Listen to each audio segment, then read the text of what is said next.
I placed my niece at her sleeping mother's breast and watched my brother, turgid with affection, look back and forth from his wife to his newborn daughter. In that refugee camp, which Israel would label a breeding ground of terrorists and a festering den of terror, I bore witness to a love that dwarfed immensity itself. How are we doing on time? I'm sorry, but Yeah, so 5 minutes. how about the 15 minutes? Okay. So I'll tell you what, I'm going to just read one more very short passage again, and then I'll open it up to questions. Okay, and then this next passage is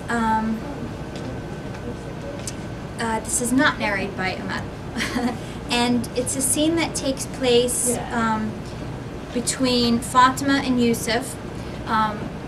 Amal had just received a marriage proposal by letter from Majid, a man whom she had fallen in love with, and Fatima and Yusuf are sort of talking about it. Amal read it again and again. Her heart beat as vigorously with love as it once did with fear. I wish I could see the look on her face when she reads it, Fatima said to Yusuf, annoyed that he would not reveal to her the contents of the letter, which Majid had been obliged to share with Yusuf. Fatima pouted, playfully vexed to be the last to know. She narrowed her eyes to focus a thought. If you don't tell me, I'm going to join Amal in the courtyard, she warned her husband, unable to contain a smile despite her best effort to give a serious ultimatum. Habibti, please stay with me, Yusuf whined like a little boy, lying on their bed with Palestine asleep in his arms.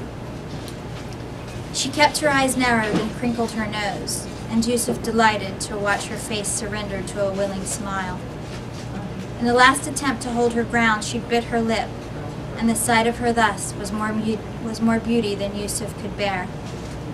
I suppose I can wait till morning, she said, turning to retrieve her nightshirt from a drawer. The baby had put extra flesh on Fatima's body and stretched her belly, and now she hid herself self-consciously behind the dresser to change her clothes. Go back with the baby, she ordered Yusuf when he rose toward her. Why? Palestina's sleeping. Well, I'm changing. Go back. She held her nightgown to hide her body. The light switch was out of reach. Yusuf understood and lowered himself before her. Let me see, he whispered at her knees. She stopped, trembling as if he would see her, touch her for the first time. As she loosened her hold of the gown, her husband rested his head against her waist. He kissed the body that had borne his child, moving along her curves, swallowing life from the marks of motherhood on this woman who held his heart, his dreams, and aches inside of her. The gown fell completely, and love rose from them over their small dwelling in the Shatila refugee camp, from a man making love to his wife, and from his sister in the courtyard, reading and rereading a promise of love.